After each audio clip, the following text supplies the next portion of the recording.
आज हमारा टॉपिक जो है इंतहाई अहम टॉपिक है। ये एक्सरसाइज से है चैप्टर 2 पेट्रियोटिज्म से। तो पेट्रियोटिज्म की एक्सरसाइज के अंदर ये टॉपिक है और इंतहाई अहम है, जेरंड्स और इन्फिनेटिव्स। तो ये है 26 पेज है बुक का, टेक्स्ट बुक का ये पेज है, जेरंड्स और इन्फिनेटिव्स। तो ये टॉपिक जो है इंतहाई अहम है, किस लिए कि बच्चों को कंफ्यूजिंग होते होंगे, इनके अंदर कंफ्यूज किस वजह से होते होंगे कि आईएनजी की फॉर्म जो है ये हमें पता है वर्ब के साथ होती है। ठीक, वर्ब की फर्स्ट फॉर्म के साथ आईएनजी होता है, लेकिन ये आपको कहीं नाउन लिखा मिलेगा, कभी एडजेक्टिव मिलेगा और नाउन भी मिलेगा। तो एडजेक्टिव हम पढ़ चुके हैं पार्टिसिपल्स के अंदर अलग वीडियो में। अब जो है आईएनजी, वर्ब की आईएनजी वाली फॉर्म जब नाउन आती है तो वो क्या होता है, जेरंड उसको कहते हैं। तो इन्फिनिटिव क्या है, फर्स्ट फॉर्म जो है उससे पहले अगर टू लगा दिया जाए, टू के साथ फर्स्ट फॉर्म है वर्ब की, तो वो सिंपली होगा इन्फिनिटिव। इसका करेक्ट यूज किसके लिए है, मैं वर्ब का चूज करने के लिए ऑब्जेक्टिव के लिहाज से आपको पता होगा कि यहाँ करेक्ट वर्ब कौन सा चूज किया जाएगा। इनमें से कोई एक आ सकता है, ऑब्जेक्टिव के अंदर, बोर्ड के अंदर भी आ सकता है और आम पेपर्स में भी आ सकता है आपको। तो करेक्ट यूज जो है वर्ब का, उसके लिए अहम टॉपिक है ये बहुत। अब हम इसको देखते हैं कि इसके अंदर है क्या चीज मेन। जेरंड्स क्या होते हैं, a gerund is the ING form. ING वाली फॉर्म है, किसकी है, वर्ब की आईएनजी वाली फॉर्म है, that functions as a noun, जो इस्तेमाल होती है नाउन के तौर पर। तो नाउन के तौर पर जब आईएनजी की फॉर्म आएगी, वर्ब की आईएनजी फॉर्म नाउन के तौर पर आएगी तो वो जेरंड कहलाएगा, उसको जेरंड कहते हैं। अब इसकी हम देखते हैं, एग्जांपल्स हैं नीचे। तो एक ये एग्जांपल आप देख लें, the swimming child is happy. यहां जो स्विमिंग आईएनजी की फॉर्म है ये पार्टिसिपल है, प्रेजेंट पार्टिसिपल जो है किस फॉर्म में है, एडजेक्टिव की। यहां ये एडजेक्टिव में था। तो अब जब आप बाकी सेंटेंसेस देखेंगे तो ये आपको फर्क क्लियर हो जाएगा। ठीक, द स्विमिंग चाइल्ड का इज हैप्पी, नहाते हुए बच्चा जो था या नहाता हुआ बच्चा खुश था या खुश है, इज हैप्पी। तो ये आईएनजी की फॉर्म एडजेक्टिव के तौर पर आई थी। अब ये पार्टिसिपल की टॉपिक में हम पढ़ चुके हैं। अब नेक्स्ट इससे के बाद क्या है कि आईएनजी फॉर्म अब नाउन के तौर पर जो है उसका यूज कैसे है। तो सब्जेक्ट ऑफ अ सेंटेंस, यानी कि सब्जेक्ट होता है, एज अ सब्जेक्ट आता है जेरंड। जैसे स्विमिंग इज फन, तो स्विमिंग इज फन जो है एक सेंटेंस है, तो यहां स्विमिंग आईएनजी की फॉर्म एज अ सब्जेक्ट है और है क्या, ये नाउन, नाउन के तौर पर आई है। और फंक्शन इसका कैसा है सेंटेंस के अंदर, सब्जेक्ट का। स्विमिंग इज फन और ये स्विमिंग चाइल्ड इज हैप्पी, दो अलग अलग सेंटेंसेस हैं, दोनों के अंदर यहां एडजेक्टिव है, यहां ये नाउन है आईएनजी की फॉर्म।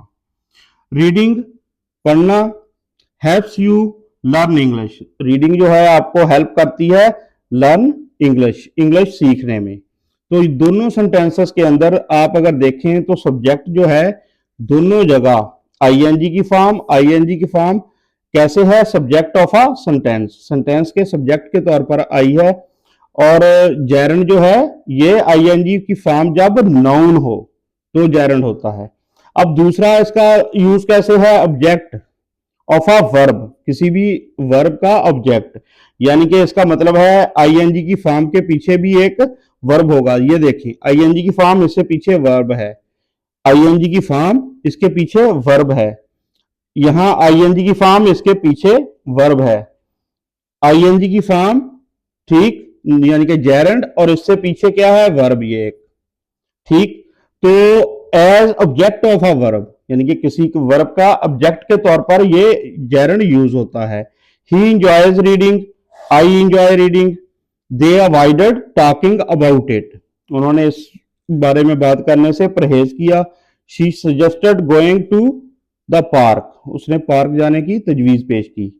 तो अब जो ये वर्ब हैं, ये इनके बाद आप देखेंगे कि आईएनजी की फॉर्म में के साथ वर्ब है और ये यहां है क्या, जेरंड है।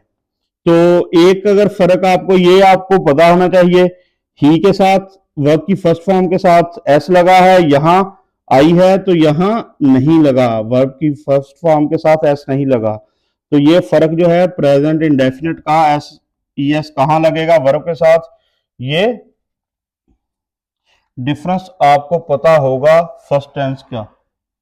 आफ्टर प्रेपोजिशंस, अब तीसरा इस्तेमाल जो है वो होगा, ऑब्जेक्ट हो गया, सब्जेक्ट हो गया सेंटेंस का, ऑब्जेक्ट हो गया सेंटेंस का, अब है प्रेपोजिशन के बाद। ठीक, आफ्टर प्रेपोजिशन क्या होगा, आईएनजी की फॉर्म जेरंड जो है आईएनजी की फॉर्म आएगी, they talked about going on holiday, they talked ये पीछे वर्ब है, ये आ गई अबाउट प्रेपोजिशन।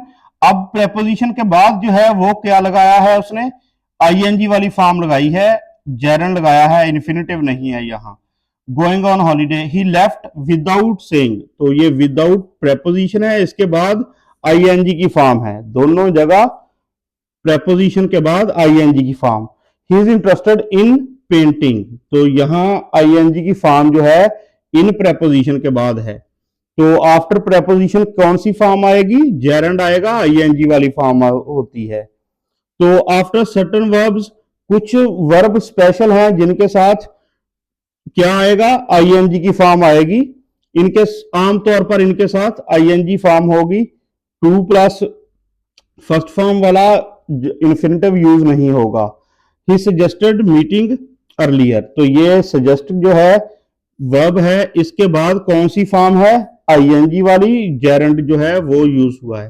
तो वर्ब कौन से हैं, enjoy, avoid, suggest, admit, deny, mind, consider, discuss, miss, stop, recommend, practice, risk, इनके बाद आमतौर पर क्या यूज होता है, आईएनजी की फॉर्म होती है। ये स्पेशल है कि इन वर्ब्स के बाद टू प्लस फर्स्ट फॉर्म की बजाय, आमतौर पर इसकी बजाय आपको आईएनजी की फॉर्म यूज करना होती है। ये वर्ब आपको रटने की जरूरत नहीं है, जब आप टेक्स्ट पढ़ोगे, रीडिंग पढ़ोगे तो वहां इसका इस्तेमाल थोड़ा गौर से करते जाओगे, साथ साथ ये प्रैक्टिस ऑटोमेटिक होती जाएगी। तो नेक्स्ट क्या है, इन्फिनिटिव है। An infinitive is base form, तो बेस फॉर्म कौन सी, फर्स्ट फॉर्म, बेस फॉर्म कौन सी होती है, फर्स्ट फॉर्म होती है। Verb preceded by to, preceded by का मतलब होता है से पहले, प्रिसीडेड बाई से पहले इसका मतलब होता है। अब वर्ब की बेस फॉर्म से पहले जब टू लग जाए तो इसको क्या कहेंगे, इन्फिनिटिव। ठीक, टू प्लस वर्ब की फर्स्ट फॉर्म, ये वर्ब की फर्स्ट फॉर्म बेस फॉर्म है, इससे पहले प्रिसीडेड बाई टू, इससे पहले टू आ गया तो ये क्या कहलाएगा, इन्फिनिटिव कहलाएगा। अब इसका इस्तेमाल कैसे होता है, सब्जेक्ट ऑफ अ सेंटेंस, ये भी सब्जेक्ट के तौर पर आता है, जैसे जेरंड सब्जेक्ट के तौर पर आता है वैसे ही इन्फिनिटिव भी सब्जेक्ट के तौर पर आ सकता है सेंटेंस का। मसलन टू एर, फर्स्ट, ये वर्ब की फर्स्ट फॉर्म, इससे पहले टू, और ये सब्जेक्ट है वर्ब का यहाँ सेंटेंस का। टू एर इज ह्यूमन, इंसान खता का पुतला है या इंसानी काम है, गलती वगैरह हो जाना, तो ये इसका मतलब है। To learn new things is exciting, to learn अब जो है वर्ब की ये फर्स्ट फॉर्म, उससे पहले प्रीसीडेड बाई टू, तो ये हो गया इन्फिनिटिव, और इन्फिनिटिव का फंक्शन यहां क्या है, सब्जेक्ट है सेंटेंस का। To learn new things is exciting, नई चीजें सीखना एक्साइटिंग होता है। अब दूसरा फंक्शन कौन था, ऑब्जेक्ट, सब्जेक्ट भी हो गया, अब दूसरा है ऑब्जेक्ट। ऑब्जेक्ट के तौर पर भी टू प्लस आएगा, ये देखें, ही वांट्स, और ये ऑब्जेक्ट है किस चीज का, वर्ब का, साथ मेंशन है, ही वांट्स, ये हो गया वर्ब। ठीक, इसके बाद ये इसका हो गया to learn French, he wants to learn French, यहां ये देखें वांट जो है वर्ब है और इसका ऑब्जेक्ट जो है वो ये टू के साथ फर्स्ट फॉर्म, ये टू के साथ फर्स्ट फॉर्म यानी कि इन्फिनिटिव है। आई डिसाइडेड, अब वांट के बाद उसने टू लर्न लगाया है, डिसाइडेड के बाद to go, I decided to go home early, मैंने जल्द घर जाने का फैसला किया, आई डिसाइडेड टू गो। अब ये डिसाइडेड वर्ब है, इसका ऑब्जेक्ट जो है ये है, ये इसका ऑब्जेक्ट बन गया इस वर्ब का। ठीक, और ये है क्या, इन्फिनिटिव है, टू के बाद first form, they promised to help us, they promised उन्होंने वादा किया, हेल्प अस हमारी मदद का। तो प्रोमिस्ड जो है ये वर्ब था, सेकंड फॉर्म है। इसके बाद ये जो फॉर्म यूज हुई है ये इन्फिनेटिव है टू के साथ फर्स्ट फॉर्म, और वर्ब का क्या है, ये ऑब्जेक्ट है इस वर्ब का, प्रोमिस्ड का। तो सब्जेक्ट के तौर पर भी आ सकता है, सेंटेंस स्टार्ट ही इससे होगा, टू लर्न टू एर से, और ये वर्ब का ऑब्जेक्ट के तौर पर भी आ सकता है। तीनों जगह आप अगर थोड़ा गौर से देख लेंगे तो पता चल जाएगा ये फर्क। अच्छा, अब कौन से कुछ वर्ब हैं खास जिनके बाद टू प्लस वी वन आता है, यानी कि वर्ब की फर्स्ट फॉर्म इन्फिनेटिव आता है। तो agree, decide, expect, hope, learn, need, offer, plan, promise, refuse, want, wish वगैरह जो हैं ये वर्ड हैं। इनके बाद क्या आता है, इन्फिनेटिव का यूज होता है। इनके बाद यूज कौन सा है, इन्फिनेटिव। आमतौर पर इनके बाद आएगा इन्फिनेटिव की फॉर्म आएगी टू प्लस, जो है जैसे लर्न हाउ टू स्विम होता है, तो इनके वर्ब के बाद कौन सी फॉर्म आएगी, इन्फिनेटिव आएगी टू प्लस वर्ब की फर्स्ट फॉर्म वाला इन्फिनेटिव यूज होगा। इनके बाद यहां टू डिसाइड की बात नहीं हो रही, डिसाइड पहले वर्ब यूज होगा, वर्ब के बाद जो है वो आएगा इन्फिनेटिव। तो इन्फिनेटिव वर्ब के बाद आता है, तो ये वर्ड जो है फॉलोड बाई है। तो common verbs followed by, follow by का मतलब होता है के बाद। ठीक है, कुछ वर्ब जो हैं ये वाले, इनके बाद फॉर्म कौन सी आती है ये बात है। आफ्टर एडजेक्टिव्स, कुछ एडजेक्टिव्स जो हैं वो एडजेक्टिव्स आमतौर पर कुछ का वर्ड यूज नहीं करना चाहिए। एडजेक्टिव्स के बाद कौन सी फॉर्म लगती है, आईएनजी वाली नहीं है, ये देखें, ईगर ये एडजेक्टिव है। इसके बाद क्या आया, टू स्टार्ट, यानी कि आफ्टर एडजेक्टिव क्या यूज होगा, इन्फिनेटिव। आफ्टर आफ्टर एडजेक्टिव क्या यूज होगा, ये एडजेक्टिव है, इसके बाद क्या यूज होगा, टू के बाद फर्स्ट फॉर्म वाला इन्फिनेटिव यूज होगा। इट्स डिफिकल्ट, अब डिफिकल्ट जो है ये है एडजेक्टिव, इसके बाद ये टू अंडरस्टैंड, तो ये सारा सारा जो है ये इन्फिनेटिव है, यहां ये इन्फिनेटिव है, और ये एडजेक्टिव है, ये दो एडजेक्टिव है। I am happy to meet you, तो ये एडजेक्टिव है। ठीक, इसके बाद क्या यूज हुआ, टू के बाद साथ फर्स्ट फॉर्म इन्फिनेटिव का यूज हुआ है। तो अब जेरेंड के अंदर था प्रेपोजिशन, तो यहां एडजेक्टिव है। और चौथा इस्तेमाल जो इसका है 4 नंबर पे, एक्सप्रेस पर्पस, पर्पस किसी चीज का मकसद शो करने के लिए टू प्लस वी वन आएगा, वर्ब की फर्स्ट फॉर्म आएगी। जैसे I went to the store, मैं स्टोर गया, टू बाई मिल्क, तो ये जो है बाई मिल्क, तो ये पर्पस है सारे का सारा, क्या करने के लिए गया, दूध खरीदने के लिए गया। टू बाई मिल्क जो है ये इन्फिनेटिव है इतना, तो इन्फिनेटिव किस तौर पे आया है, पर्पस बताने के लिए। ठीक है, मकसद क्या है किसी काम का। He went to library to study, वो लाइब्रेरी पढ़ने गया, वेंट गया कहा, लाइब्रेरी, टू स्टडी। अब ये जो पार्ट है टू स्टडी, ये पर्पस बयान कर रहा है, यहां पर्पस बयान कर रहा है। इन्फिनेटिव जो है पर्पस बयान करने के लिए इस्तेमाल होता है।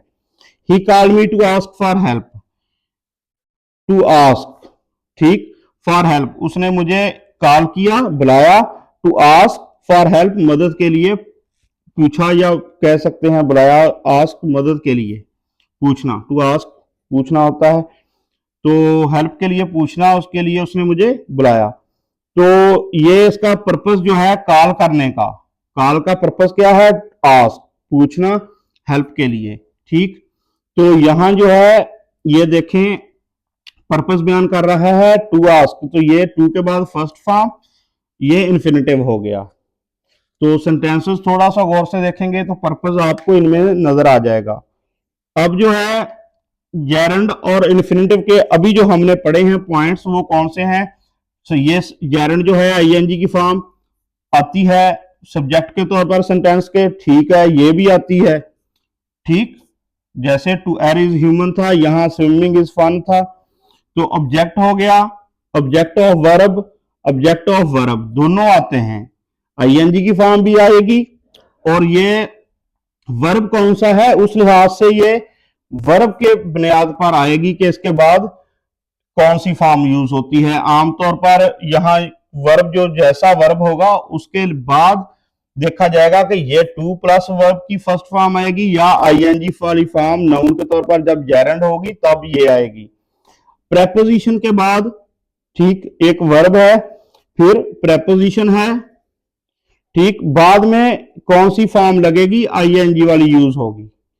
तो प्रेपोजिशन के बाद जेरेंड यूज होगा और एडजेक्टिव के बाद अभी हमने देखा एडजेक्टिव के बाद यूज होगा इन्फिनेटिव, यानी कि जैसे ईगर था तो इसके बाद टू प्लस वर्ब की फर्स्ट फॉर्म आएगी यानी कि इन्फिनेटिव आएगा। एडजेक्टिव के बाद क्या होता है, इन्फिनेटिव होता है, एडजेक्टिव के बाद इन्फिनेटिव आता है और प्रेपोजिशन के बाद आता है जेरेंड। तो ये इनका फर्क जो है ये थोड़ा आपको क्लियर हो जाएगा। सर्टन वर्ब्स हैं ठीक जिनके बाद आईएनजी लगेगा, यहां सर्टन वर्ब्स जो हैं उनके बाद टू प्लस लगेगा, फर्स्ट फॉर्म इन्फिनेटिव का यूज आएगा, तो उनको रटने की जरूरत नहीं है। सिर्फ टेक्स्ट बुक की रीडिंग करते हुए जब आईएनजी की फॉर्म या टू वर्ब के बाद फिर टू आ जाए, जैसे वर्ब हो ठीक उसके बाद फिर कहीं आ जाए टू के बाद वर्ब की फर्स्ट फॉर्म, तो इस कॉम्बिनेशन को ध्यान से देखना है। और आईएनजी की फॉर्म जो है इसका इस्तेमाल होता है, आईएनजी की फॉर्म एडजेक्टिव आए, ये हम पढ़ चुके हैं। आईएनजी की फॉर्म जो है ये आती है नाउन के तौर पर जो आज हमने पढ़ा, और ये होता है जेरेंड। तो ये कंफ्यूजिंग होता है वर्ब का इस्तेमाल सेंटेंसेस के अंदर, बच्चों को पहले ये चीजें पढ़ी नहीं होती, तो इसलिए ये इंतहाई अहम टॉपिक है सेंटेंस समझने के लिए, ट्रांसलेशन में हेल्प के लिए और करेक्ट यूज वर्ब का जो है ऑब्जेक्टिव के लिहाज से।